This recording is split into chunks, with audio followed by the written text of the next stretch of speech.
Jueces, capítulo 7, vamos a considerar desde el versículo 1 en adelante.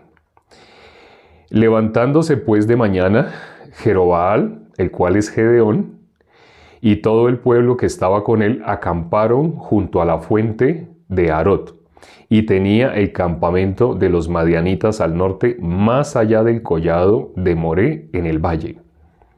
Y Jehová dijo a Gedeón: el pueblo que está conmigo es mucho para que yo entregue a los madianitas en su mano. No sea que se alabe Israel contra mí, diciendo: mi mano me ha salvado. Ahora pues haz pregonar en oídos del pueblo, diciendo: quien tema y se estremezca, madrugue y devuélvase desde el monte de Galaad. Y se devolvieron de los del pueblo 22,000 y quedaron 10,000. Y Jehová dijo a Gedeón: aún es mucho el pueblo, llévalos a las aguas y allí te los probaré. Y del que yo te diga, vaya, esté contigo, irá contigo. Mas de cualquiera que yo te diga, este no vaya contigo, el tal no irá. Entonces llevó el pueblo a las aguas, y Jehová dijo a Gedeón: cualquiera que lamiere las aguas con su lengua, como lame el perro, a aquel pondrás aparte asimismo a cualquiera que se doblare sobre sus rodillas para beber. Y fue el número de los que lamieron, llevando el agua con la mano a su boca, 300 hombres. Y todo el resto del pueblo se dobló sobre sus rodillas para beber las aguas. Entonces Jehová dijo a Gedeón: con estos 300 hombres que lamieron el agua os salvaré. Y entregaré a los madianitas en tus manos, y váyase toda la demás gente cada uno a su lugar. Y habiendo tomado provisiones para el pueblo y sus trompetas, envió a todos los israelitas cada uno a su tienda, y retuvo a aquellos 300 hombres. Y tenía el campamento de Madián abajo en el valle. Aconteció que aquella noche Jehová le dijo: levántate y desciende al campamento, porque yo lo he entregado en tus manos. Y si tienes temor de descender, baja tú con Fura, tu criado, al campamento, y oirás lo que hablan, y entonces tus manos se esforzarán, y descenderás al campamento. Y él descendió con Fura, su criado, hasta los puestos avanzados de la gente armada que estaba en el campamento. Y los madianitas, los amalecitas y los hijos del oriente estaban tendidos en el valle como langostas en multitud, y sus camellos eran innumerables como la arena que está a la ribera del mar en multitud. Cuando llegó Gedeón, he aquí que un hombre estaba contando a su compañero un sueño, diciendo: he aquí yo soñé un sueño, veía un pan de cebada que rodaba hasta el campamento de Madián, y llegó a la tienda, y la golpeó de tal manera que cayó, y la trastornó de arriba abajo, y la tienda cayó. Y su compañero respondió y dijo: esto no es otra cosa sino la espada de Gedeón, hijo de Joás, varón de Israel. Dios ha entregado en sus manos a los madianitas con todo el campamento. Cuando Gedeón oyó el relato del sueño y su interpretación, adoró. Y vuelto al campamento de Israel, dijo: levantaos, porque Jehová ha entregado el campamento de Madián en vuestras manos. Y repartiendo los 300 hombres a 3 escuadrones, dio a todos ellos trompetas en sus manos y cántaros vacíos con teas ardiendo dentro de los cántaros. Y les dijo: miradme a mí y haced como yo hago. He aquí que cuando yo llegue al extremo del campamento, haréis vosotros como hago yo. Yo tocaré la trompeta y todos los que estarán conmigo, y vosotros tocaréis entonces las trompetas alrededor de todo el campamento, y diréis: por Jehová y por Gedeón, Llegaron pues Gedeón y los 100 hombres que llevaba consigo al extremo del campamento al principio de la guardia de la medianoche, cuando acababan de renovar los centinelas, y tocaron las trompetas y quebraron los cántaros que llevaban en sus manos, y los 3 escuadrones tocaron las trompetas y quebrando los cántaros tomaron en la mano izquierda las teas y en la derecha las trompetas con que tocaban, y gritaron: por la espada de Jehová y de Gedeón. Y se estuvieron firmes cada uno en su puesto en derredor del campamento. Entonces todo el ejército echó a correr, dando gritos ¡ah! Y huyendo. Y los 300 tocaban las trompetas, y Jehová puso la espada de cada uno contra su compañero en todo el campamento. Y el ejército huyó hasta Bet-sita en dirección de Serera, y hasta la frontera de Abel-mehola en Tabat. Y juntándose los hijos de Israel y Neftalí de Aser y de todo Manasés, siguieron a los madianitas.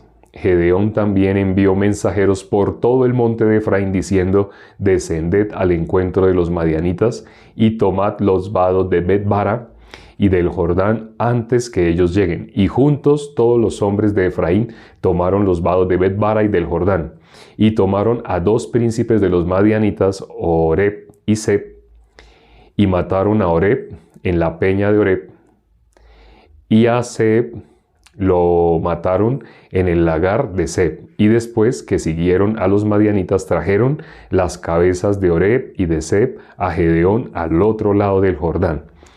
Leímos hasta el versículo 25. Terminamos todo el capítulo 7, el capítulo 7 de Jueces. Acá es muy bonita esta historia. Hay personas que ya conocían esta historia, pero sé que hay personas que no la conocían. Aquí vemos el número 300. Ya algunos saben, sabiendo el significado de los números en la Biblia, ya algunos saben qué significa el 3, ¿por qué 300?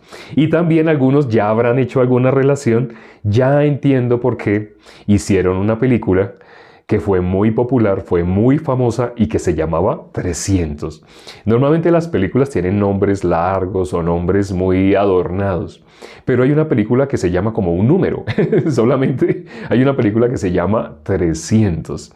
Aquí ya vimos a Gedeón, Dios le permite derrotar a los madianitas solamente con 300. ¿Cuántos habían salido? No sé si se acuerdan, lo leímos al principio, vamos al versículo 1, dice: levantándose pues de mañana, Jerobaal, el cual es Gedeón, y todo el pueblo que estaba con él, acamparon junto a la fuente de Arot, y tenía el campamento de los madianitas al norte, más allá del collado de More en el valle.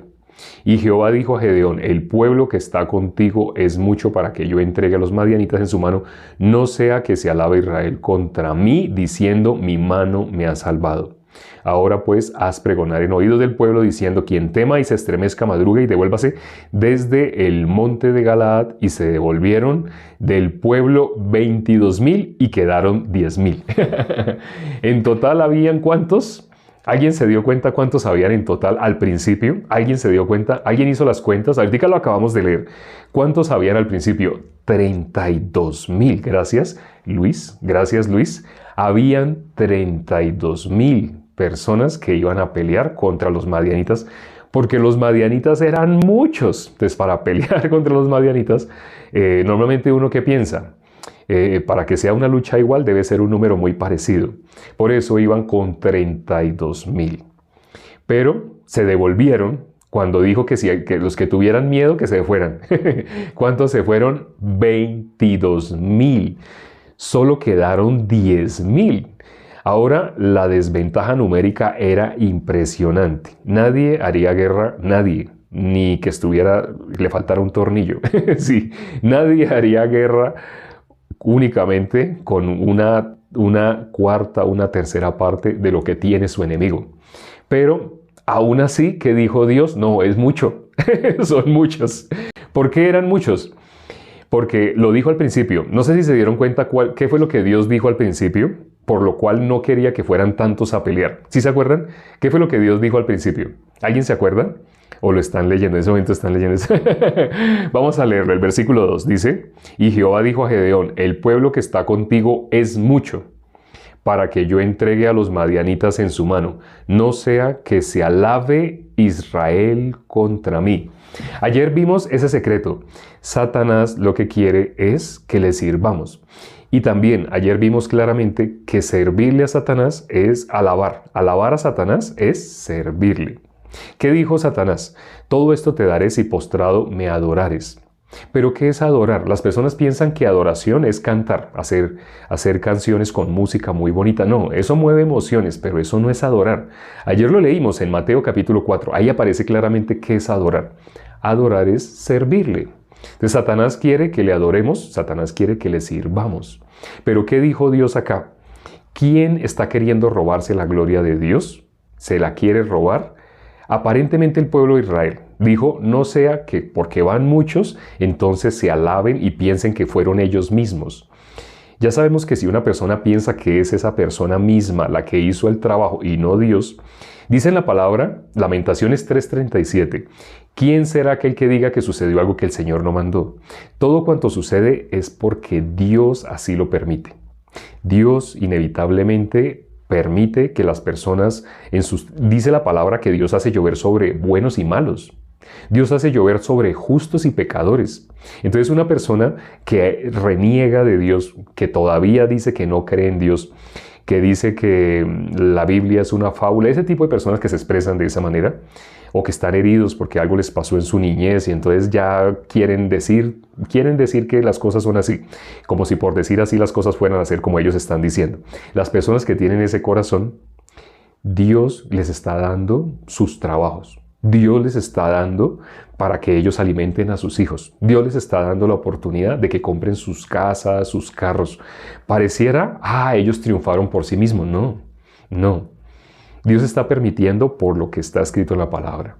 Hay quienes sirven a Dios, hay quienes sirven a sí mismos. ¿Qué significa servir a sí mismos? Cuando una persona se sirve a sí mismo, ¿a quién está sirviendo? Realmente. Bíblicamente solo hay dos.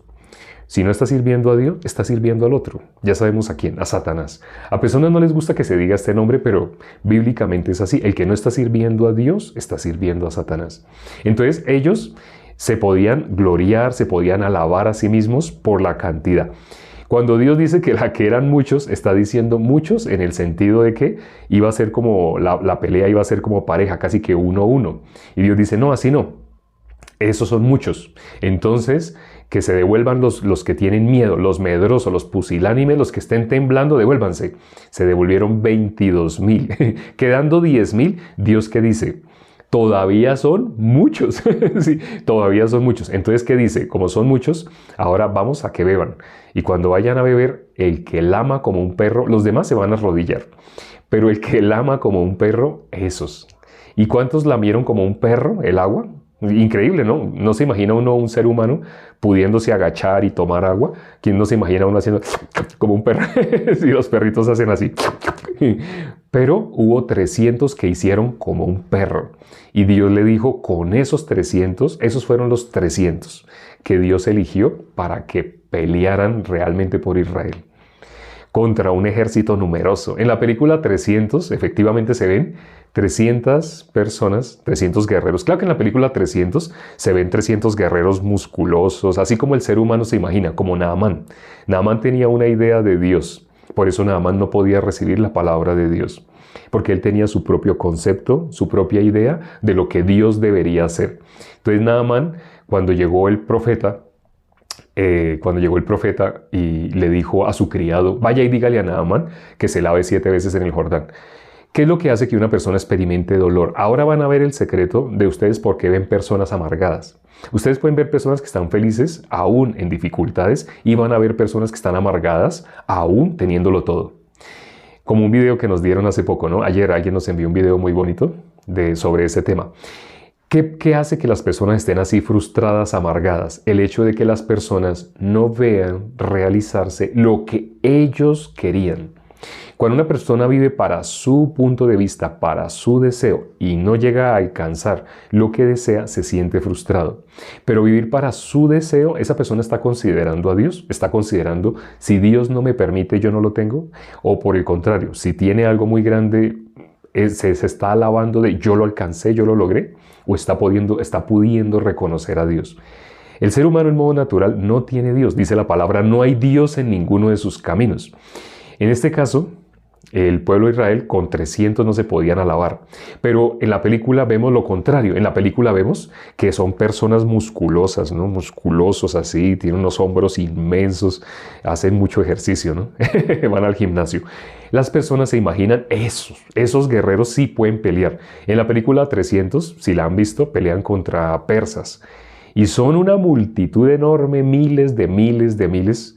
Incluso hay un grupo que llaman inmortales.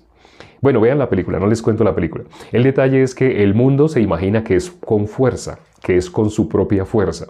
Pero Dios está de lo contrario a las películas. Sí, Dios es totalmente lo contrario a las películas. Para que las personas pudieran ver que era Dios el que iba a derrotar a toda esa multitud con 300, no fue la fuerza de ellos. Dios les dijo, rompan así, hagan esto. Eso que hizo Gedeón, parece que Gedeón fue el que dijo que hicieran eso, que rompieran las teas y tocaran trompetas y se dividieran. No. Dios fue el que le dio ese corazón a Gedeón. Entonces Gedeón realmente estaba sirviendo ¿a quién? A Dios. No sé si se dieron cuenta que cuando Gedeón bajó al campamento de los madianitas, fueron dos a espiar, fueron dos espías. Y ya saben por qué dos. Dios manda siempre de dos en dos. Nuestro Señor Jesucristo, ¿cómo mandó a predicar? Mandaba de dos en dos. ¿Por qué? Porque ¿cuál es el secreto? Está en Génesis 2:18, que dice, no es bueno que el hombre esté solo. Dios lo dijo. Dijo Dios, no es bueno que el hombre esté solo. ¿Por qué de a dos? Cualquier asunto en la iglesia se define por dos o tres testigos, no uno solo. El testimonio de uno solo no es verdadero. Eso lo sabían los fariseos y eso le citaron a nuestro Señor Jesucristo. Y nuestro Señor Jesucristo les dijo, ustedes me ven solo, ¿cierto? Pues yo no estoy solo. Y eso tengo que contestar. Alguien me dijo, ¿usted por qué habla en plural? ¿Usted por qué dice ese video que hicimos? Porque yo veo solamente a usted haciendo el video y veo que usted coloca el trípode y usted empieza a hablar a la cámara y es usted el que hace el video, pero porque usted dice no hicimos. Le tuve que decir, miren lo que dice Mateo, capítulo 28, versículo 20. ¿Quieren saber cuál es el secreto y por qué somos? Dice Mateo, capítulo 28, versículo 20. El último versículo de Mateo, porque Mateo tiene 28 capítulos y tiene únicamente 20 versículos ese capítulo. Mateo, capítulo 28, versículo 20, dice así. Presten atención, ese es el secreto de la vida espiritual. Aquí dice, enseñándoles que guarden todas las cosas que os he mandado. Y he aquí, yo estoy con vosotros todos los días hasta el fin. ¿Qué dijo nuestro Señor Jesucristo? Yo estoy con vosotros todos los días hasta el fin. Si fuera solo quien estuviera haciendo el video, ese video no llega lejos. Ese perfil no llega lejos. Los videos los verían 10 personas, 20 personas. Pero el secreto, aquí les querían saber el secreto de por qué en el canal de Escrito está también, hay videos que han visto 3 millones de personas, 3 millones y medio, 2 millones, 2 millones 500, un solo video. Hay videos que superan los millones de visitas. ¿Quieren saber cuál es el secreto? Está en este versículo que acabamos de leer. Y por eso ustedes oyen cuando me expreso que digo de esa manera, el video que vamos a hacer el día de hoy. Si se han dado cuenta, ¿no? ¿Qué dijo nuestro Señor Jesucristo? Yo estoy con vosotros todos los días. Así lo dijo, ¿no? Sí, lo dijo nuestro Señor Jesucristo cuando le dijo a la viuda de Naín, cuando le dijo a la viuda de Naín, le dijo, no llores. ¿Por qué le dijo no llores? ¿Qué le estaba diciendo cuando le dijo no llores? Solamente le dijo de una manera muy cruel, sí, usted está llevando a su hijo a enterrar y usted está sufriendo, pero esfuércese para no demostrar sufrimiento. ¿En ese sentido le dijo no llores? No. Cuando Jesús le dijo no llores es porque el problema que la estaba haciendo llorar, Jesús ya lo había solucionado. Faltaba que todos pudieran ver, pero Jesús ya lo había solucionado. Cuando le dijo no llores, poco tiempo después que vieron a ese muchacho levantarse, todos quedaron, ¡ah! Resucitó un muerto. No. Jesús le dijo no llores porque Jesús había solucionado el problema que la estaba haciendo llorar. Por eso le dijo no llores. La Biblia lo dice. Aquel que le dice a una persona vaya y caliéntese porque veo que tiene frío. Dice la Biblia, el que ve a una persona así y no le da los elementos para que no sienta frío, eso no sirve de nada, eso no sirve, eso lo hace el ser humano. El ser humano sí le dice, ay bueno, nos vemos, chao, vaya y almuerce y luego hablamos. Pero si Jesús dice, no llores a una persona, ¿sabe qué le está diciendo? Ese problema que te hacía llorar, yo lo solucioné. Eso es lo que dice nuestro Señor Jesucristo. Por eso le dijo, no llores. Ese problema que te hacía llorar, yo lo solucioné. En ese sentido es que nuestro Señor Jesucristo dice, no llores. No como nosotros los seres humanos. Acuérdense en qué otra ocasión dijo, vete y no peques más. ¿Sí se acuerdan, no? Juan capítulo 8, versículo 11, donde le dijo, ni yo te condeno. También, ¿qué le dijo? Y ahorita vamos a hablar de esa frase, ni yo te condeno. El video de hace 2 días dice así, ¿no? Le dijo, ni yo te condeno, pero lo impactante es que Jesús le dijo, vete y no peques más. ¿Por qué le dijo, vete y no peques más? Porque el problema del pecado, para eso vino Jesús. Jesús nació, Jesús vino a este mundo, fue enviado por Dios, estaba profetizado que Él venía a quitar el pecado del mundo. Por eso le dijo a esta mujer, vete y no peques más. Le está diciendo, esfuérzate, esfuérzate. Tú hasta este momento te has esforzado por no pecar, ¿cierto? Pero has pecado. Te has esforzado, pero has pecado y has pecado y no has podido parar de pecar. Entonces, vete y síguete esforzando. En ese sentido le dijo, vete y no peques más. El ser humano piensa así y el ser humano, juzgando desde su perspectiva, se imagina que Dios es igual. Y que Dios también y le habla al ser humano igual que otro ser humano, que le dice vete y esfuérzate. No, eso dice el pastor de tu iglesia, eso dice tu líder, eso dice el ser humano sin Dios. El ser humano sin Dios te dice vete y no peques más, en el sentido de esfuérzate, esfuérzate. Pero Jesús no es hombre. Jesús, bueno, sí tenía un cuerpo humano, pero Jesús tenía naturaleza divina. Jesús es Dios, ¿sí? Que vino a este mundo. Cuando le dijo, vete y no peques más, le está diciendo, yo solucioné el problema del pecado. Así como a la viuda de Naín, cuando le dijo, no llores, le está diciendo, yo solucioné el problema que te está haciendo llorar. No tienes por qué llorar. Cuando le dijo no llores es no tienes por qué llorar. Cuando le dijo vete y no peques más es porque ella ya no iba a poder volver a pecar.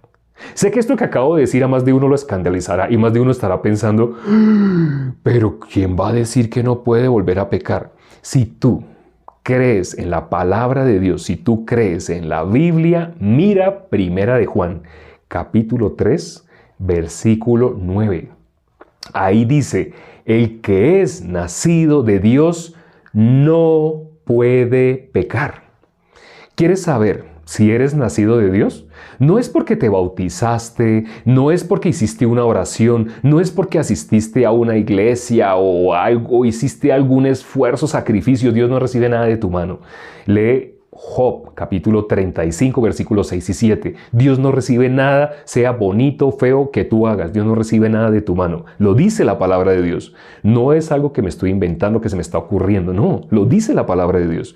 Cuando le dijo a la mujer viuda de Naín, no llores, le está diciendo, yo solucioné el problema que te hacía llorar. Cuando le dijo a la mujer adúltera, vete y no peques más, no le está diciendo esfuérzate, le está diciendo, yo solucioné el pecado. Yo vine para quitar el pecado del mundo. Primera de Pedro, capítulo 4, versículo 1, dice que Jesús terminó con el pecado. Sé que estos versículos que estoy nombrando, más de uno nunca los había escuchado. Primera de Pedro, capítulo 4, versículo 1. Jesús terminó con el pecado. Te voy a decir un último versículo, que ese sí te lo sabes. De pronto no sepas dónde se encuentra, pero te lo sabes. Jesús es el Cordero de Dios que quita el pecado del mundo. Si esto no te lo habían enseñado al lugar donde tú estás asistiendo y que tú has llamado iglesia, tengo que decirte hoy sinceramente. Puede que te duela lo que te voy a decir, pero te lo tengo que decir. Ese lugar al que has estado yendo y no te habían enseñado que Jesús quitó el pecado, ese lugar no es iglesia. Sé que te puede doler, sé que si estuvieras al frente mío me quisieras dar un golpe, pero es la verdad. Sé que te está doliendo de pronto porque amas mucho a las personas que asisten allá, porque llevas años asistiendo a ese lugar. Si no te habían dicho que Jesús había quitado el pecado del mundo, te estaban engañando. Lo único que estaban haciendo era decirte algo motivacional para hacerte sentir feliz y después decir: ahora vas a tomar tu mejor ofrenda que es para Dios. ¿Es para Dios? ¿Quién se va a comprar esa camioneta, esa mansión? ¿No es el pastor de esa iglesia? ¿No habías reflexionado sobre esto? Y ellos están diciendo: es para Dios. ¿Realmente quién se va a comprar todos esos bienes terrenales?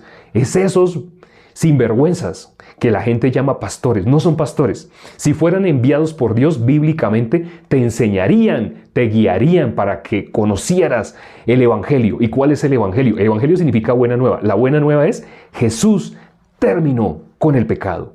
Así lo dice Primera de Pedro, capítulo 4, versículo 1. Jesús terminó con el pecado. Juan, capítulo 1, versículo 29. Jesús es el Cordero de Dios que quita el pecado del mundo.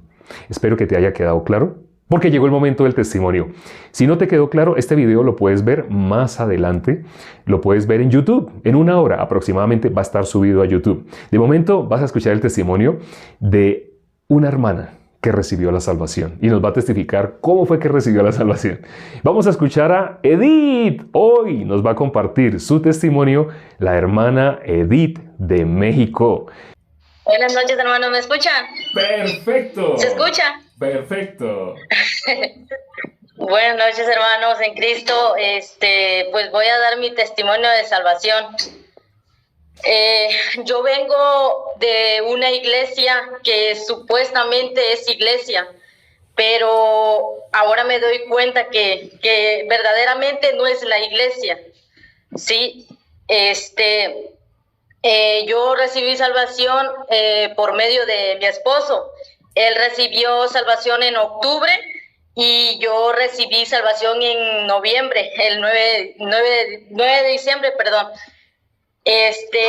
Mi esposo me compartía y pues no me podía entrar la palabra.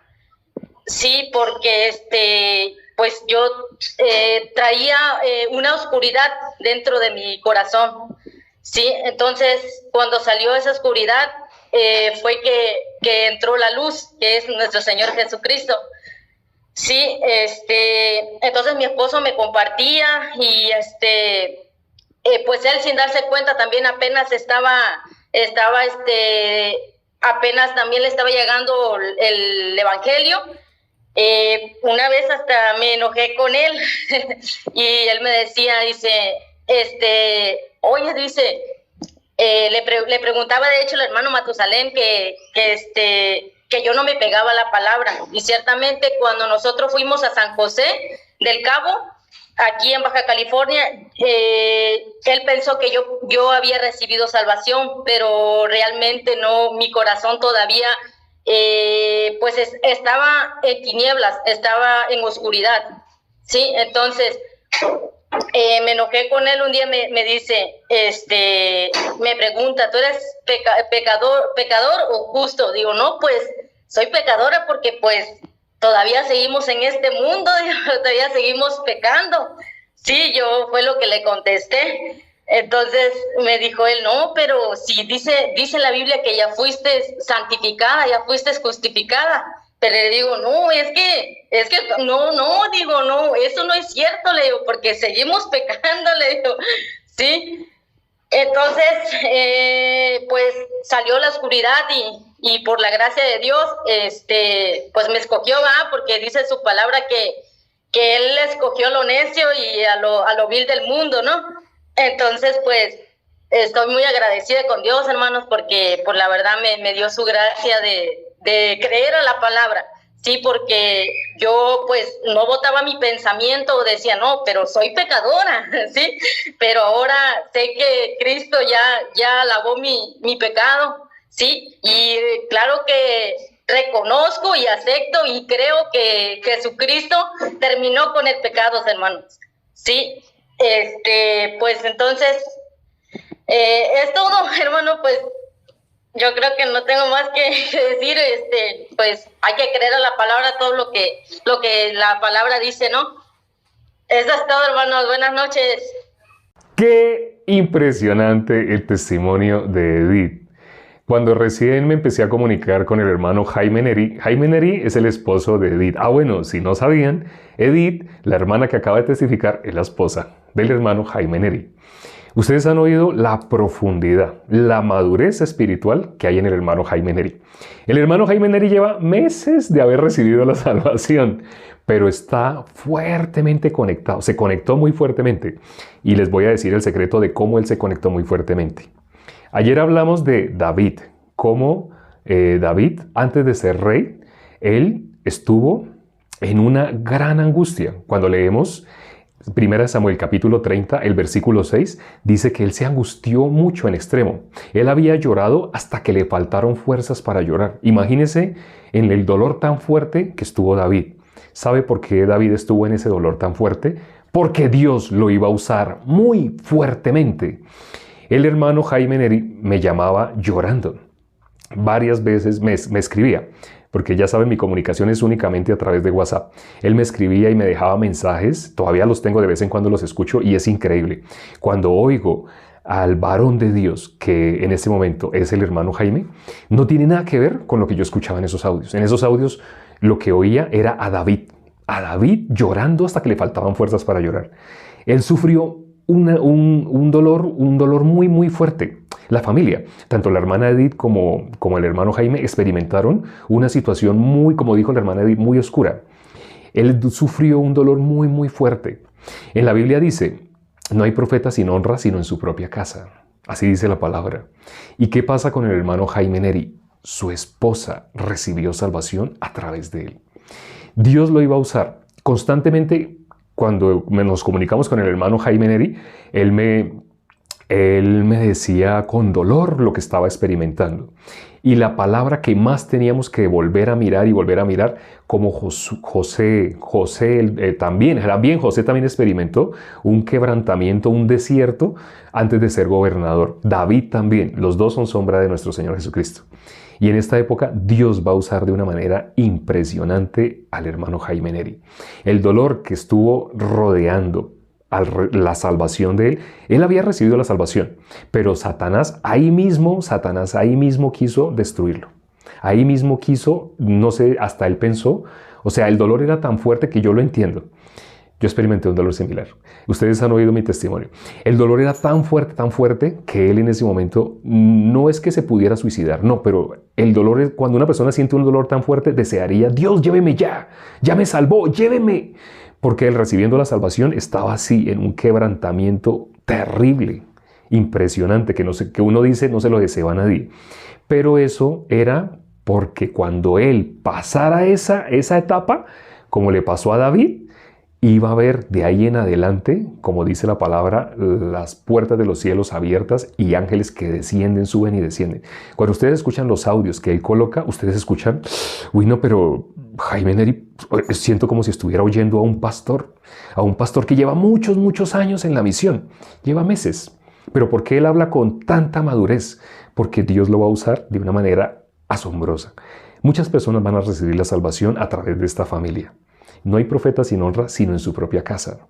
No dijo que no iba a haber nunca, sino que si alguien en su propia casa anuncia el evangelio y reciben la salvación, esa persona va a ser muy nombrada.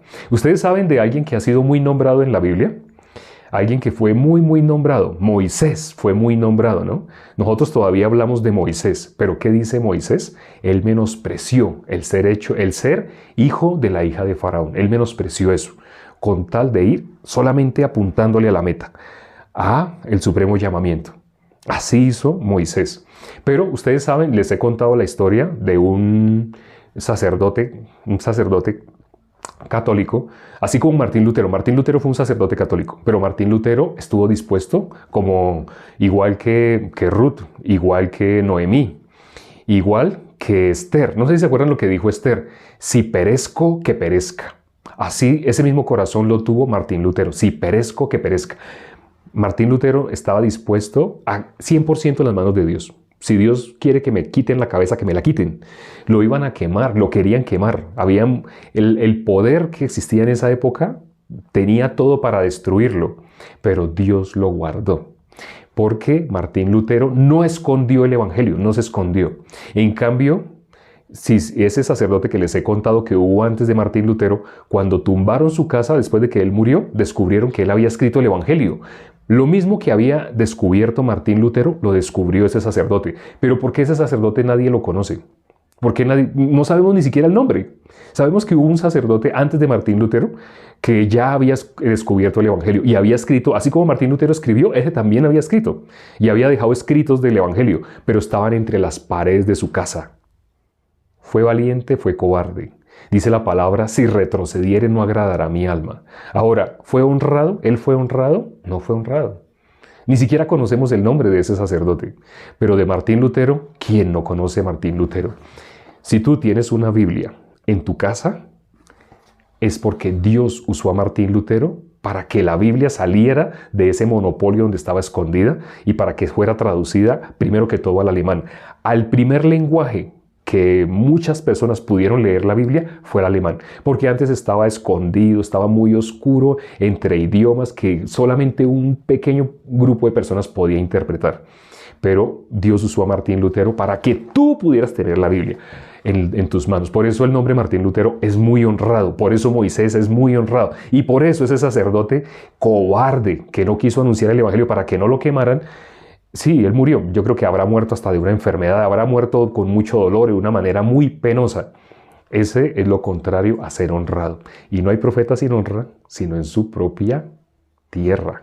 Sí. Bueno, vamos a honrar ya vamos a orar, a honrar, ¿no? Ya hemos hablado mucho de la honra que Dios va a dar a sus siervos. Vamos a orar ya para terminar. Padre, gracias por este tiempo que nos has permitido para considerar tu palabra. Gracias por los hermanos que asistieron el día de hoy. Todos los hermanos asisten normalmente al en vivo. Pero gracias te damos por las personas que se conectaron hoy por primera vez. Permite, Padre, que si alguien aún no ha podido recibir el Evangelio, si aún no ha podido recibir tu palabra, la reciba. Porque nadie es salvo por hacer una oración diciendo que acepta a Jesús como su único y suficiente Salvador. No, nadie es salvo porque se bautizó, nadie es salvo porque fue a un retiro y quemó la lista de pecados en un papelito. Nadie es salvo con esas técnicas humanas. La única forma de que una persona sea salva es por creer en el Evangelio. Pero en las iglesias, las que se hacen llamar iglesias, no están enseñando el Evangelio. Permite, Padre, que los que se conectaron el día de hoy puedan recibir la salvación. Si hoy no la alcanzaron a recibir, permite que sigan escuchando, sigan conectados hasta que inevitablemente reciban la salvación. Te lo pedimos junto con los hermanos que en ese momento también están orando. Tu palabra dice que si hay 2 o más orando, tú lo harás. En ese momento hay más de un hermano con los que estamos orando, exactamente pidiéndote lo mismo, Padre. Y te lo hemos pedido en el nombre de nuestro Señor Jesucristo. Amén.